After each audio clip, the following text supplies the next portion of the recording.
Welcome to Lies We Like, the Self-Delusion of American Higher Education. I'm Stephen Ludwig.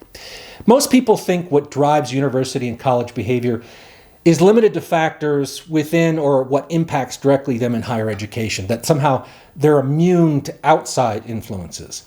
However, like individuals and other institutions, they are driven by rewards, what they want to gain, and really importantly, what they don't want to lose. If we understand those drivers, we can use that information to help higher education reform. Now, what are those drivers? There's 5 major ones in higher education. They are institutional autonomy, reputation, faculty and department independence, budget, and mission. I'll cover the first one in this video and others in subsequent videos. As I mentioned, the first driver of higher educational behavior is institutional autonomy. Colleges and universities do everything they can to limit outside demands or influence on the institutions. Now, when this comes to political interference, that's actually really good. We've seen too many tyrants and wannabe strongmen and a few governors try to bend higher education to their will. Academic freedom is critical. However, when we call on colleges and universities to better serve the public, it is arrogant and disrespectful that campuses think that they can just march to the beat of their own drummer. The result of all this?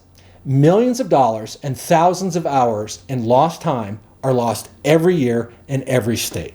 How? Well, public campuses in the same state compete. Campuses within the same system compete directly with one another and harm each other. Think of UCLA choosing to leave the Pac-12. Well, that hurts Cal Berkeley. State schools are spending millions on marketing, trying to snatch students from other public colleges and universities in the same state. In-person programs are duplicated, online offerings duplicated. There is extensive mission creep. Hundreds of thousands of dollars are spent every year lobbying at the state capitol to protect interests.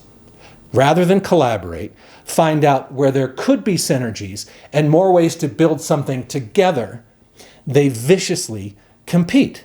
To use a business analogy, taxpayers are the owners of the company, and we are letting our business units squander money to inflate themselves. These are resources that could help those that need it the most. Low-income students, first-generation students, students of color, and working adults. And I don't know, maybe do something about, what's that thing we all worry about? Oh, keep tuition low. So, why do they behave this way? Because their focus is on their institution rather than on their broader mission, serving the public. However, there is hope.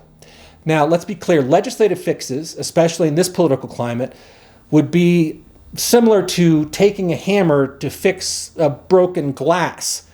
So the question for us is this: if we know that autonomy is a major driver, what robust systems can we create that would encourage and reward colleges and universities for enacting the behavior and outcomes that we desperately need, but allow them to remain self-directed? That's a question for all of us, for parents, students, lawmakers, donors, policymakers, news media, businesses, nonprofit groups, philanthropies, professional organizations, and people simply interested in helping our country thrive. That's everyone. It will take time to build such a system and see the results, but we can do this, and the payoff is worth it. Now, the question is, what rewards do you think colleges and universities would respond to? Please share your ideas in the comments below. Thanks for watching.